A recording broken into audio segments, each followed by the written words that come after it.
दरभंगा में एक तरफ बाढ़ से बचाने के लिए सुरक्षा बांध है और दूसरी तरफ उसी सुरक्षा बांध के किनारे अगर बड़े पैमाने पर मिट्टी की कटाई शुरू हो जाए तो सवाल उठना लाजमी है, क्योंकि मामला सिर्फ मिट्टी काटने का नहीं है, मामला उस बांध की मजबूती का है जो बाढ़ के समय दरभंगा शहर के लिए एक बड़ी सुरक्षा दीवार का काम करता है। अब यही मामला बहादुरपुर प्रखंड के मनिहारी से सामने आया है। शनिवार को जैसे ही स्थानीय लोगों को इसकी जानकारी मिली, दर्जनों ग्रामीण और युवक मौके पर पहुंच गए। मौके पर जेसीबी लगी थी, हाईवा लगा था और आरोप है कि खेतों से बड़े पैमाने पर मिट्टी काटकर बाहर भेजी जा रही थी। ग्रामीणों का दावा है कि एक दो नहीं करीब 20 हाईवा और जेसीबी के जरिए लगातार मिट्टी बाहर ले जाई जा रही है। अब यहाँ सवाल ये है कि आखिर ये मिट्टी कहाँ जा रही है। ग्रामीणों के मुताबिक इस मिट्टी को दरभंगा एम्स के निर्माण स्थल पर भराई के लिए ले जाया जा रहा है। एम्स का निर्माण हो, विकास का काम हो, किसी को आपत्ति नहीं है, लेकिन सवाल ये है कि विकास के लिए मिट्टी आखिर कहाँ से और किस अनुमति के तहत काटी जा रही है, क्योंकि जिस जगह पर यह खुदाई हो रही है उसके बिल्कुल पास सुरक्षा बांध और नदी मौजूद है। ग्रामीणों का आरोप है कि कई जगहों पर करीब 15 से 20 फीट तक गहराई में मिट्टी काटी जा रही है। अब जरा सोचिए, अगर सुरक्षा बांध के आसपास इतनी गहरी खुदाई होती है और बरसात के दिनों में नदी का जलस्तर बढ़ता है तो बांध की मजबूती पर इसका क्या असर पड़ेगा। और अगर कभी बाढ़ के समय यही बांध कमजोर पड़ गया तो इसका असर सिर्फ मनिहारी तक सीमित नहीं रहेगा। दरभंगा शहर के बड़े हिस्से में पानी घुसने का खतरा पैदा हो सकता है। ग्रामीणों का एक और दावा है कि 15 जून से 15 अक्टूबर तक खनन पर प्रतिबंध है। इसके बावजूद यहां मिट्टी कटाई का काम चल रहा है। यानी अब ग्रामीण सीधे सीधे प्रशासन से पूछ रहे हैं, अगर ये काम नियम के तहत हो रहा है तो इसकी अनुमति कहां है? मिट्टी काटने की अनुमति किसने दी?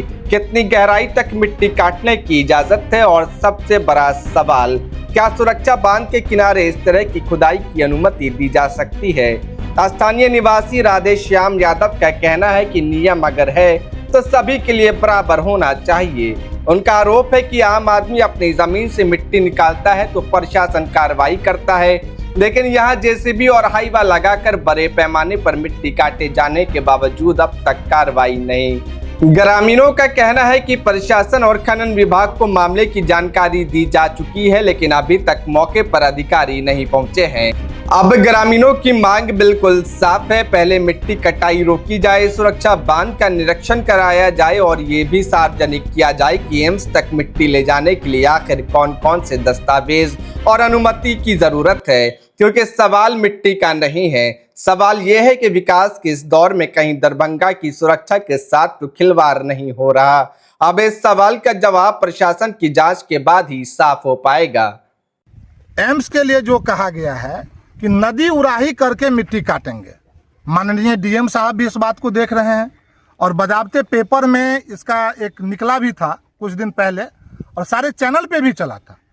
उसको कहा गया था कि ये जो नदी है इसको उराहीकरण करके मिट्टी एम्स को मिलेगा। गाइड निकाल गया तो उराहीकरण करिए ना, खेत से मिट्टी नहीं काट सकते, बांध में सटा के मिट्टी काटने के लिए उसको तो अथॉरिटी नहीं मिली है, तो नदी उराहीकरण करके मिट्टी निकालिए आप। और 15 जून से लेके दुर्गा पूजा के बाद तक का 15 अक्टूबर होता है, उसके उस बीच में बिहार सरकार का नियमावली के हिसाब से मिट्टी का कोई भी काम वर्जित है। खनन नहीं, मिट्टी का कोई भी काम वर्जित है एकदम बिल्कुल। ना पेमेंट आपको मिट्टी का मिलेगा ना काम कर सकते हैं, ये बिहार सरकार का खुद का नियम है। तो फिर कैसे मिट्टी कट रहा है? ये अवैध है। और अभी जो मिट्टी कटा हुआ है कितना फीट लगभग होगा? लगभग 15 से 20 फीट के आसपास है। सामने गड्ढा है, देख लीजिए। नियम क्या कहता है, कितना मिट्टी कटना? 3.5 फीट, 5 फीट, उससे ज्यादा तो नहीं काट सकते। 15 जून से लेके 15 अक्टूबर तक अवैध खनन है पूरे बिहार में, तो फिर दरभंगा में खनन किस प्रकार से हो रही है? इसमें प्रशासनिक मिलीभगत है। एमडीओ साहब को बार बार फोन किया जा रहा है, वो फोन काट दे रही है, कभी करे मीटिंग में, कभी करे फोर्स हमारे पास नहीं। इसका सीधा संलिप्तता हमको लग रहा है जब एमडीओ से है, इनका ठेकेदार का चाहे जिसका भी। अगर ठेकेदार साहब का माइनिंग प्लान है तो दिखावे, पब्लिक डोमेन में ओपन करें। माइनिंग प्लान अगर है उनका पब्लिक डोमेन में आना चाहिए ना, या नहीं तो सरकार की पूरी मिलीभगत है। हमको तो लगता है एक राज्यसभा के सांसद थे, उनका कोई भाई है फुफेरा या ममीरा ऐसे करके उनका ठेकेदारी है ये, तो पूरा प्रशासन दबाव में है। जो आप जो कर लीजिए, दरभंगा शहर को लुटा दीजिए, बर्बाद कर दीजिए। बांध आप देख सकते हैं बगल में है, शहर पूरा बसा हुआ है। अगर बाढ़ आती है तो बांध पूरा टूट जाएगा, पूरा शहर डूब जाएगा। इसकी जिम्मेवारी कौन लेगी? या डीएम साहब लेंगे, एसएसपी साहब लेंगे, कोई तो जिम्मेवारी लेगी ना। हम लोग शहर में आते हैं, कल हमारे घर में पानी आएगी तो उसकी जवाबदेही होनी चाहिए। इसी मांग को लेकर हम लोग यहाँ आए हैं।